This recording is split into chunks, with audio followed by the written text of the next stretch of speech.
सभी का मेरे YouTube चैनल पर एक बार फिर से वेलकम है। आप लोग जैसा कि लास्ट वीडियो में देखा था, एक्सरसाइज 1.2 अपनों ने फिनिश कर ली थी। अब नया टॉपिक द्विआधारी संक्रिया स्टार्ट होने वाला है। बाइनरी ऑपरेशन बोलते हैं जिसको, ठीक है ना, इंग्लिश में बाइनरी ऑपरेशन बोलेंगे। तो उससे पहले मैं आपको एक छोटी सी इंफॉर्मेशन देना चाहता हूँ। जो 10th क्लास अभी पढ़ रहे हैं उनके लिए एग्जाम डेट आ चुकी है। तो यदि उन स्टूडेंट्स को 8 डेज में अपना कोर्स खत्म करना है तो उनके लिए एक मैंने शॉर्ट वीडियो तैयार किया है। रोज 5 मिनट का एक वीडियो आता है मेरे YouTube चैनल पर। यदि आप लोगों ने मेरा YouTube चैनल सब्सक्राइब किया है तो उस पर रोज 5 मिनट का एक वीडियो आता है। उस वीडियो में मैं आपको 8 डेज में कैसे अपना मैथ सब्जेक्ट कंप्लीट करें वो पूरा बताता हूं मैं। तो उसमें कुछ क्वेश्चंस भी देता हूं ताकि आप उसका बेनिफिट प्राप्त कर सको। तो यदि आप लोगों ने मेरे चैनल को सब्सक्राइब नहीं किया है तो सब्सक्राइब कर लें, ताकि जो भी क्वेश्चंस मिले आपको वो आप तुरंत सॉल्व करें उसको, ताकि आपके एग्जाम में जो क्वेश्चंस आएंगे उससे आपका बेनिफिट हो सके। तो चलो चलते हैं आज की वीडियो की ओर। वीडियो को ज्यादा लेंथी नहीं करेंगे। तो अपने सबसे पहले बात करते हैं द्विआधारी संक्रिया का। द्विआधारी संक्रिया को इंग्लिश में क्या कहते हैं? बाइनरी ऑपरेशन कहते हैं। तो द्विआधारी संक्रिया की एक बार परिभाषा पढ़ ली जाए। किसी समुच्चय S पर परिभाषित कोई द्विआधारी संक्रिया स्टार। अब देखो, द्विआधारी संक्रिया को एक सिंबल दिया गया, कौन सा? स्टार सिंबल दिया गया। एक ऐसा नियम है कि भाई स्टार एक ऐसा नियम है जिसके आधार पर S मतलब समुच्चय S के किन्हीं दो अवयवों के लिए S का एक ही अद्वितीय अवयव प्राप्त किया जा सकता है। नॉर्मल सी बात है। जैसे आपके पास दो अवयव उठाने हैं। अब देखो, द्विआधारी संक्रिया कब कब लागू, किस किस के लिए लागू होती है? अब जो स्टार है वो स्टार कोई सिंबल है, एक पर्टिकुलर सिंबल दिया, द्विआधारी का सिंबल दिया है, ठीक है, पर्टिकुलर। तो आप में स्टार में क्या क्या आ सकता है? प्लस भी आ सकता है, गुणा भी आ सकता है और माइनस भी आ सकता है, कुछ भी आ सकता है, ठीक है ना। तो वो प्लस स्टार गुणा कुछ भी आ सकता है। तो उसके लिए उसने क्या कहा है कि S के कोई किसी भी समुच्चय के दो अवयवों को मिलाकर केवल और केवल एक ही अद्वितीय अवयव बनाना द्विआधारी संक्रिया कहलाता है। फॉर एग्जाम्पल, जैसे मैंने कोई नेचुरल नंबर के दो नंबर उठाए, 1 और 3, 1 और 2, कि भाई ये बिलोंग्स टू बी n है और ये बिलोंग्स टू बी n है। यदि इन दोनों की मैं संक्रिया करवा रहा हूं तो आने वाला अवयव भी n ही होगा। जैसे 3 बिलोंग्स टू n होगा या नहीं होगा? तो प्लस के लिए तो लागू हो गया, माइनस के लिए ये लागू नहीं होगा। माइनस में यदि ऐसा ही लिखा तो लागू नहीं होगा, यदि ऐसा लिख दोगे तो लागू हो जाएगा, ठीक है ना। तो आपके पास क्या है, इसीलिए कहा जाता है कि ये द्विआधारी संक्रिया प्लस में बहुत ज्यादा बहुत केस में लागू हो जाएगा, लेकिन माइनस बहुत केस ऐसे मिलेंगे जिसमें लागू नहीं होता है। तो बस द्विआधारी संक्रिया की इतनी सी डेफिनेशन याद रखो आप कि क्या कोई भी ऐसे दो अवयव उठाओ किसी भी सेट के और उन दोनों की यदि संक्रिया करवाई गई, ठीक है, जोड़ संक्रिया, गुणा संक्रिया या घटाव संक्रिया, तो उससे आने वाला वापस उसी सेट का ही अवयव होना चाहिए। तो वो क्या होगी? द्विआधारी संक्रिया होगी।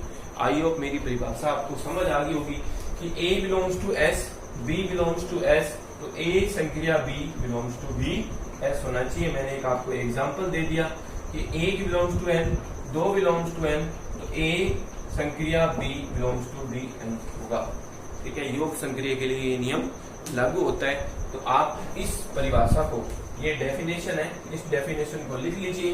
मतलब यहाँ तक एक एग्जांपल भी लिख लोगे, जैसा आपके सामने जैसा का जैसा लिखा हो वैसा का वैसा नोट कर लीजिए ताकि आपको कोई दिक्कत ना हो। तो चलेंगे अपने नेक्स्ट परिभाषा।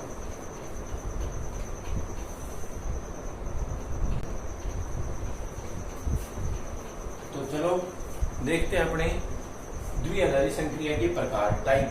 तो सबसे पहला टाइप आ जाता है क्रम विनिमेयता। तो क्रम विनिमेयता देखो आपको बहुत केस में मिलता है। क्रम विनिमेयता आप लोगों ने 11वीं क्लास में भी पढ़ा होगा। तो उसी के जैसा ही है क्रम विनिमेयता की। क्रम विनिमेयता नॉर्मल बात देखा जाए कि A प्लस B बराबर B प्लस A। तो यहाँ आपको एक स्टार कोई संक्रिया दे रखी है S के लिए, तो A स्टार B बराबर B स्टार A। यदि ऐसा हो जाए कि A स्टार B और B स्टार A दोनों बराबर हो जाए तो वो फंक्शन क्या होगा? क्रम विनिमय होगा, ठीक है ना।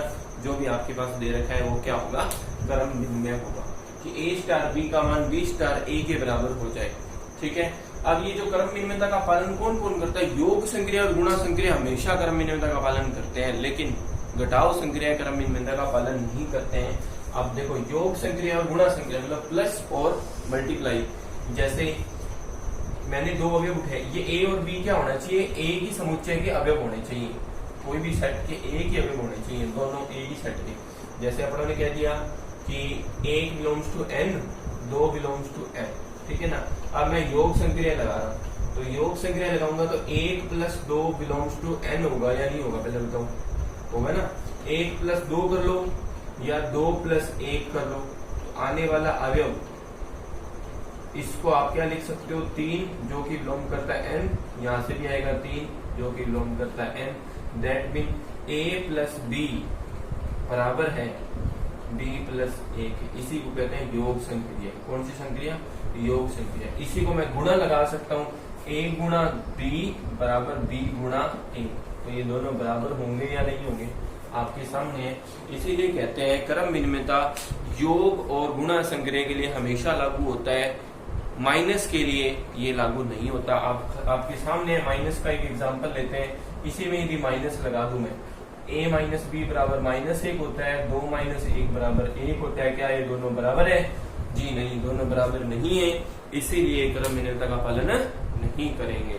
तो आपके सामने मैंने एग्जांपल देके समझा दिया। क्रम विनिमयता की डेफिनेशन में आपको क्या लिखना है कि ए और बी कोई भी दो अवयव हैं, किसी ए और बी कोई भी समुच्चय के दो अवयव हैं, यदि स्टार उसमें कोई द्विआधारी संक्रिया है, तो स्टार कोई द्विआधारी संक्रिया है, तो ए स्टार बी बराबर बी स्टार ए हो, तो वो क्या होगा? वो दोनों अवयव क्या क्रम विनिमयता का पालन करेंगे, अन्यथा नहीं करेंगे, यदि बराबर नहीं है।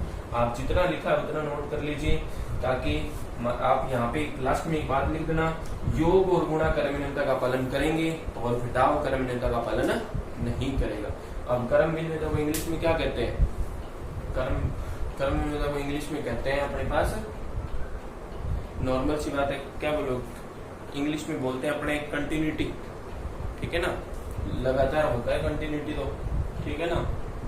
इंग्लिश में इसका नाम कंटिन्यूटी, ऐसा ही कोई वर्ड है, कंटिन्यूटी से ही फंक्शन से कहते हैं। आप कमेंट में जरूर बताना कि क्या कहते हैं क्रम विनिमयता इंग्लिश में, ठीक है। आप इसको नोट कर लीजिए, फिर चलेंगे नेक्स्ट टॉपिक।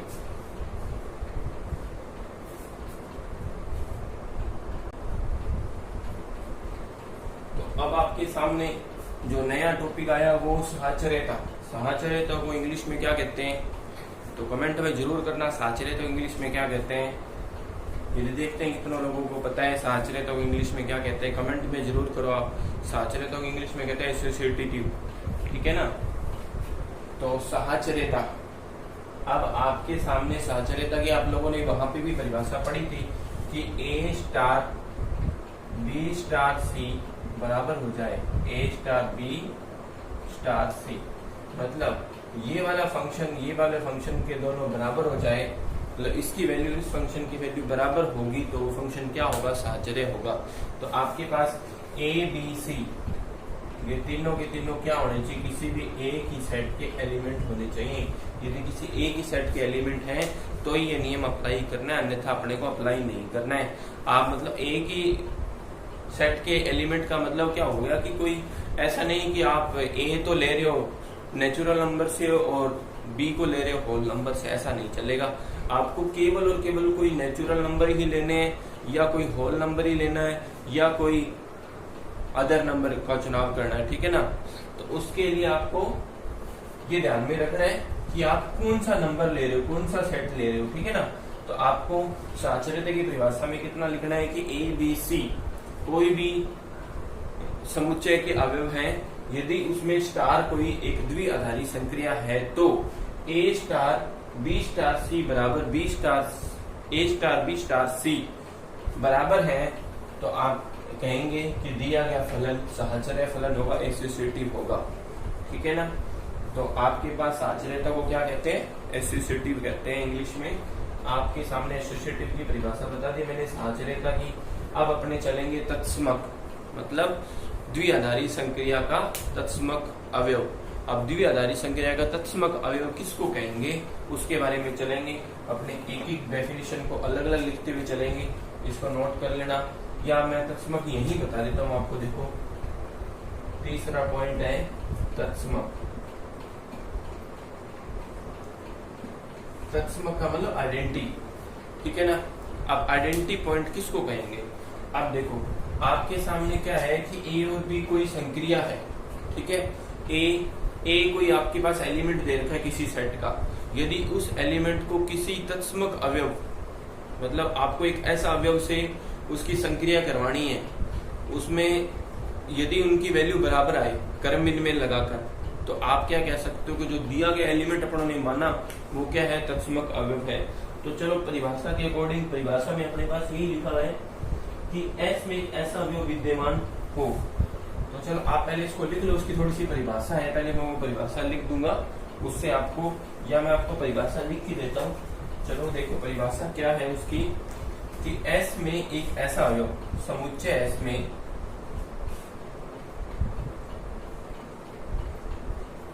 एक ऐसा अवयव, एक ऐसा अवयव E विद्यमान हो, E विद्यमान हो, जिसके लिए A स्टार E बराबर E स्टार A बराबर E, मतलब A स्टार E बराबर E स्टार A, तो आने वाला अवयव A ही होना चाहिए, ठीक है ना। तो A बिलोंग करता है किसको, A बिलोंग करता है S को, for all A belongs to S, ठीक है। ये इसकी परिभाषा है, ठीक है ना। समुच्चय S में ऐसा अवयव E विद्यमान हो, मतलब कोई E विद्यमान है जिसके लिए A स्टार E बराबर E स्टार A बराबर A आ जाए, तो E क्या कहलाएगा, उस द्विआधारी संक्रिया का तत्समक अवयव कहलाएगा। E उस द्विआधारी संक्रिया का क्या कहलाएगा, तत्समक अवयव कहलाएगा E, ठीक है ना। एक ऐसा अवयव E विद्यमान हो, ठीक है ना, वही E अभी भी तत्समक अवयव होगा। अब जैसे मान लो मैं आपके सामने एक एग्जांपल दूं तो आपको बात क्लियर हो जाएगी। जो देखो आपके सामने एक एग्जांपल लेता हूं मैं तत्समक अवयव का, क्या कि योग संक्रिया के लिए तत्समक अवयव बात करते हैं अपने। योग संक्रिया के लिए तत्समक अवयव क्या हो सकता है, खुद देखो, मैं यहीं लिख देता हूँ, योग संक्रिया के लिए गुणा बात कर लेंगे। तो योग संक्रिया के लिए तत्समक अवयव की बात करें तो A प्लस 0 बराबर 0 प्लस A, योग संक्रिया की बात करी मैंने, तो यहाँ पे 0 E की जगह किसने ले ली, 0 ने, तो आने वाला अवयव A ही है या नहीं है, ठीक है। तो 0 यहाँ का क्या होगा, 0 तत्समक अवयव होगा, 0 तत्समक अवयव होगा। ये तत्समक अवयव की परिभाषा के अकॉर्डिंग बात करी अपन ने, 0। अब इसी को यदि मैं गुणा संक्रिया पे लगाऊं, यदि मैं इसको गुणा संक्रिया पे लगाऊं, तो गुणा संक्रिया के लिए यदि मैं A गुणा 0 कर लूं और 0 गुणा A कर लूं, तो यहाँ से तो मेरे पास 0 आएगा कि नहीं आएगा। तो मेरे को पता है 0 नहीं हो सकता, 1 करेंगे तो ही A आएगा। तो आपको पता है गुणा संक्रिया के लिए तत्समक अवयव कौन हो जाएगा, 1 हो जाएगा। तो योग संक्रिया का हमेशा तत्समक अवयव क्या रहता है, 0, और गुणा संक्रिया का हमेशा तत्समक अवयव क्या रहता है, 1 रहता है। तो ये बात आपको क्लियर हो गई होगी अच्छी तरह से कि योग संक्रिया और गुणा संक्रिया का तत्समक अवयव बहुत बार आता है, बहुत बार पूछा जाता है। तत्समक अवयव अपने बहुत बार पढ़ते हैं। आइडेंटिटी एलिमेंट बोलते हैं इंग्लिश में, कि अपने इसमें कंफ्यूज रहते हैं कि कभी तो 0 हो जाता है, कभी 1 हो जाता है, 0 कब होता है, 1 कब होता है। तो मेरी आज बात आपको क्लियर होगी कि A स्टार E बराबर E स्टार A, योग लगाओगे तो हमेशा 0 रहेगा। क्यों 0 रहेगा, आप सोच के देख लो। यदि मैं 1 लिख दूंगा यहाँ पे, तो A प्लस 1, मेरे को तो A लेके आना है, तो A नहीं आएगा, वो A प्लस 1 आ जाएगा। आप ध्यान से देखना, वो A प्लस 1 बन जाएगा, लेकिन अपने को तो क्या लाना है, A लाना है, इसीलिए 0 जोड़ना पड़ेगा क्रम विनिमय नियम का पालन करते हुए, कि एक बार इधर और एक बार इधर, तो वापस A ही आना चाहिए। तो वो ही क्या करेगा, तत्समक अवयव के नियम का पालन करेगा। इसीलिए कहते हैं योग संक्रिया का तत्समक अवयव 0 होता है और गुणा संक्रिया का तत्समक अवयव हमेशा 1 होता है। आई होप आपको तत्समक अवयव की भी बात समझ आ गई होगी। तो आप वीडियो को पॉज कीजिए और इसको पूरा नोट कर लीजिए। चलेंगे अपने नेक्स्ट पार्ट पे।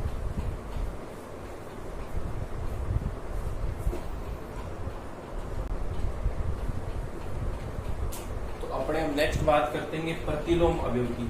तो तो प्रतिलोम अवयव की परिभाषा के अनुसार क्या कहता है, देखो प्रतिलोम अवयव की परिभाषा कहता है कि ए स्टार बी बराबर बी स्टार ई, बी स्टार ए, इससे आने वाला एलिमेंट ई होना चाहिए कि ए स्टार बी बराबर बी स्टार ई का मान ई आना चाहिए। ई क्या चीज है, तत्समक अवयव है, ठीक है ना, कि ए स्टार बी। तो आप कह सकते हो कि ये जो बी होगा ना, कि हमने एक ऐसा अवयव माना है, एक ऐसा अवयव माना है कि ए स्टार बी का मान ई हो जाए। खुद सोच के देखो कि ए स्टार बी बराबर ई या बी स्टार ए बराबर ई। तो हमें यदि आपको बी का मान निकालना हो तो बी का मान यहाँ पे यदि प्लस आएगा और गुणा आएगा तो वो अलग बात है। यदि मैं गुणा रखूं, देखो यदि मैं यहाँ पे गुणा संक्रिया लगाऊं तो गुणा संक्रिया लगाऊंगा तो मेरे पास b का मान क्या आ जाएगा, e बटा a आ जाएगा, आएगा कि नहीं आएगा।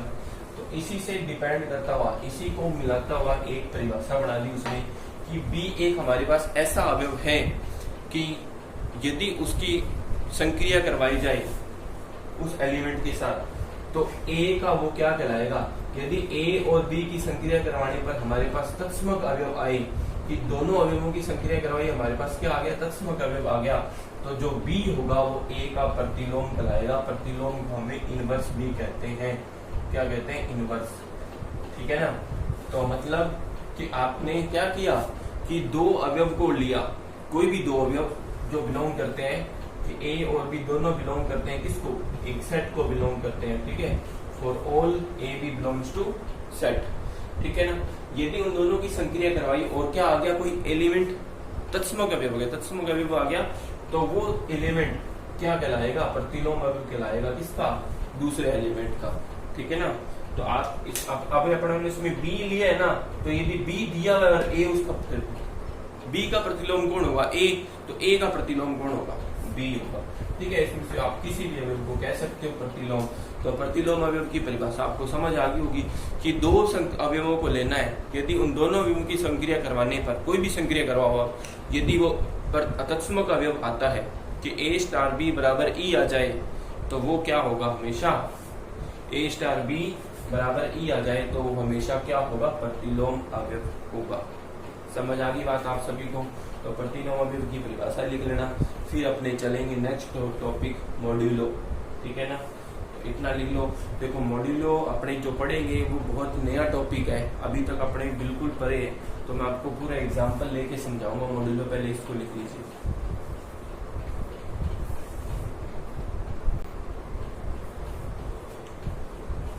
तो चलो चलते हैं ए मॉड्यूलो बी और मॉड्यूलो एम, ये दिखा मॉड्यूलो, देखो ए मॉड्यूलो बी। तो इसको अपने पढ़ते क्या है, देखो अब इसको अपने पढ़ेंगे कैसे कि ए मॉड्यूलो बी, ए मॉड्यूलो है बी पर, ठीक है। तो आप इसको यदि मान लो कि एक नंबर का क्वेश्चन आएगा, यदि पूछा जाएगा ना तो एक नंबर, आज तक तो पूछा नहीं गया, लेकिन यदि आपको कोई भी क्वेश्चन पूछा जाए तो आप इसको देखो, इसका जवाब कैसे लोगे। मैं आपके सामने एक एग्जांपल लेता हूँ कि 18(6) मॉड्यूलो 2, इसको सॉल्व कैसे करते हैं। देखो इसको सॉल्व करते हैं, इन दोनों को माइनस करना है। देखो इसका फॉर्मूला क्या हो जाता है, a माइनस बी बटा m, इसी को कहते हैं।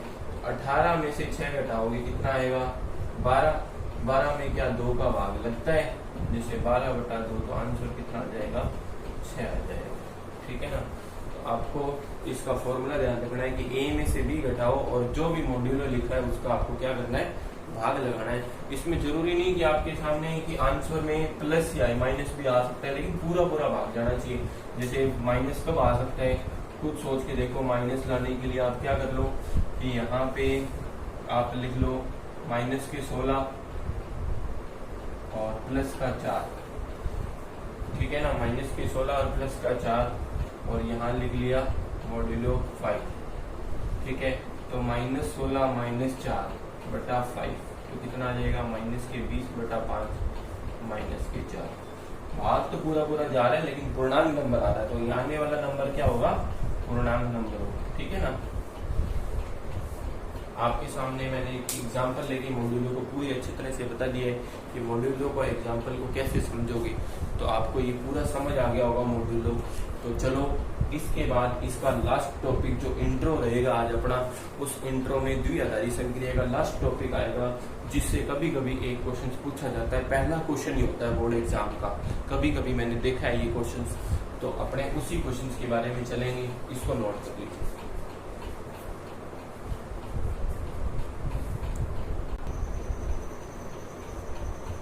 तो चलो आज का लास्ट टॉपिक परिमित समूह। परिमित समूह कैसा टॉपिक है, बहुत इंटरेस्टिंग टॉपिक है ये, है ना। तो आपको इसमें इंटरेस्ट आएगा। जैसे जोड़ करते हैं ना, जोड़ भी एक क्या है कि जादुई जोड़ है, ठीक है। तो मैं एक क्वेश्चन लिखता हूँ, आपको देखना समझ आएगा कि आपके सामने क्वेश्चन क्या है कि 1 2 3, ठीक है। और फिर आपने इधर लिख लिया 1 2 3, इसमें बॉक्स बना लिए। इधर एक आपको पजल मिल रही क्या, +3 है। +3 का मतलब देखो क्वेश्चन ऐसा आएगा आपके पास कि +3, अब प्लस के पैरों में 3 लिखा होगा, ठीक है ना। +3 1 2 3 का परिमित समूह बनाइए। तो परिमित समूह आप किस तरह से बनाओगे, इसका मतलब समझ लो आप। देखो आपको क्या करना है, एक और एक को जोड़ना है। यदि यहाँ जोड़ का निशान है तो जोड़, गुणा का निशान है तो गुणा। जोड़ या गुणा दो ही क्वेश्चन आता है, मैं गुणा का भी बता दूंगा आपको कि एक और एक को जोड़ना है। उसके बाद आपको 3 का भाग लगाना है, ठीक है, 3 का डिवाइड करना है। एक और एक जोड़ा 2 आएगा, 2 में जैसे 3 का भाग लगाओगे और जो शेष बचेगा वो आपको इस कॉलम में लिखना है। फॉर एग्जाम्पल में आप पूरी बात समझना, एक और एक जोड़ेंगे तो एक और जो एक जोड़ा 2, 2 में भाग लगाओगे 3 का। भाई 2 में 3 का भाग तो जाता ही नहीं है, 2/3, यही तो मतलब है इसका, 2/3। आप इसको भाग लगाने से अच्छा आप ऐसा लिख लो 2/3, ठीक है ना। एक और एक को जोड़ा तो कितना आएगा, 2/3, ठीक है। अब देखो आपको पता है यदि अंश न्यूमरेटर छोटा है डिनोमिनेटर से तो वो ही आपका रिमाइंडर होता है, शेष होता है। तो यहाँ पे डिनोमिनेटर मतलब अंश छोटा है तो अंश हमेशा शेष होता है। यदि अंश बड़ा हो जाएगा, जैसे मान लो 3/3, तो इसका तो शेष 0 आएगा, क्योंकि 3 में 3 का पूरा भाग चला गया। भागफल नहीं लिखना, आपको शेषफल लिखना है। शेषफल कितना आएगा, इसका रिमाइंडर 0 आएगा। इसका रिमाइंडर आपको मैं एक भाग लगा के भी दिखा देता हूँ। जैसे देख लो, भाग नहीं किया, पॉइंट लगाओगे आप 0, फिर 3 6 के 18। अब रिमाइंडर देख लो कितना है, 2। तो यदि आपके पास अंश छोटा आ जाए तो वो ही रिमाइंडर है, ठीक है ना। तो 2, 1 और 1 2, तो यहाँ आ जाएगा 2। 1 और 2 3, 3 में 3 का भाग लगाओगे पूरा भाग जाएगा, शेषफल 0। 1 और 3 4, 4/3। अब देखो ये तो छोटा नहीं है, 4 को लिख नहीं लिख सकते ना। तो भाग लगाओगे आप, 4 में जब 3 का भाग लगाओगे तो 4 एकम 3 एकम 3, रिमाइंडर 1, तो कितना आएगा, 1। फिर इसी तरह से 2 और 1 3, भागफल 0, भागफल पूरा शेष 0। 2 और 2 4, 4 का रिमाइंडर 1। 2 और 3 5, 5 का रिमाइंडर 2। 3 और 1 4, 4 का रिमाइंडर 1। 3 और 2 5, 5 का रिमाइंडर 2। 3 और 3 6, 6 का रिमाइंडर 0। देखो ये खेल है एक तरह से कि कहते हैं ना कि 1 और 1 जोड़ेंगे तो 2 आता है, 1 और 2 0 होता है। भाई 1 + 2 0, 1 + 3 1, है ना। इंटरेस्टिंग इनकी 1 + 2 0 कैसे होता है जी। भाई उसके पैर में 3 भी तो लगा हुआ है ना, 3 का भाग लगाने के बाद रिमाइंडर लिखना है आपको। समझ आ गई होगी बात। मैं दोबारा से रिपीट कर देता हूँ कि 1 और 1 2, तो 2/3 करोगे, रिमाइंडर 2। शेषफल लिखना है यहाँ पे, 1 और 2 3, 3 में 3 का भाग, शेषफल 0। 1 और 3 4, 4 का शेषफल 1। 2 और 1 3, 3 का शेषफल 0। 2 और 2 4, 4 का शेषफल 1। 2 और 3 5, 5 में 3 का भाग लगाओगे, शेषफल 2। 3 और 1 4, 4 में 3 का भाग लगाओगे, शेषफल 1। 3 और 2 5, 5 का शेषफल 2। 3 और 3 6, शेषफल 0। जो आपके पास ये जो बॉक्स बढ़ेगा ना, इसमें कभी भी आपके पास देखो 1 2 3 है ना, तो आएंगे 3 अंक ही आएंगे हमेशा, लेकिन वो ये वाला अंक कभी नहीं आएगा, 0 से स्टार्ट हो जाएगा, 0 1 2 ही आएंगे उसमें हमेशा। अब देखो अभी अपने क्वेश्चन कर लेंगे एक और क्वेश्चन क्या करते हैं, इसी के जैसे ही क्वेश्चन करते हैं। देखो कौन सा, आपने कर लेते हैं इसके मल्टीप्लाई का। आप लोगों ने इसको लिख लिया होगा, ठीक है ना, वीडियो पॉज कर लेना, लिख लेना, ठीक है। मैं एक क्वेश्चन और लिखता हूँ इसका, जैसे मल्टीप्लाई वाला लिखता हूँ, कि 1 2 3 4, थोड़ा सा बड़ा लिख लेते हैं क्वेश्चन, फिर 1 2 3 4, इसको आप पूरा बॉक्स बना लो।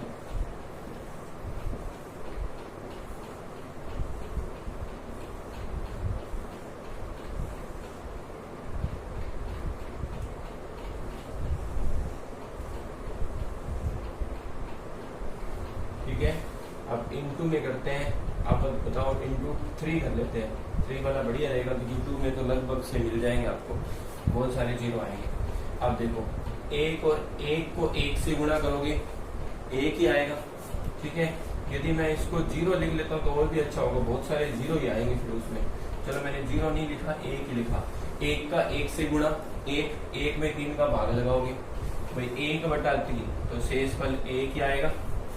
1 गुणा 2 2, 2/3 2, 1 गुणा 3 3, 3 गुणा 3 में 3 का भाग 0, 1 गुणा 4 4, तो शेष फल 1, 2 गुणा 1 2, शेष फल 1, 2 गुणा 2 4 4, शेष फल 1, 2 गुणा 1 2 आएगा ना, सॉरी यहाँ 2 आएगा, ठीक है ना, क्योंकि 2 गुणा 1 करोगे तो 2, 2/3 2 आएगा, 2 गुणा 2 4 4 में शेष फल 1, 2 गुणा 3 6, 2 गुणा 3 शेष फल 0, 2 गुणा 4 8, अब 8/3 करोगे तो शेष फल कितना आएगा, 3 गुणा 6 2 ही आएगा ना, ठीक है ना।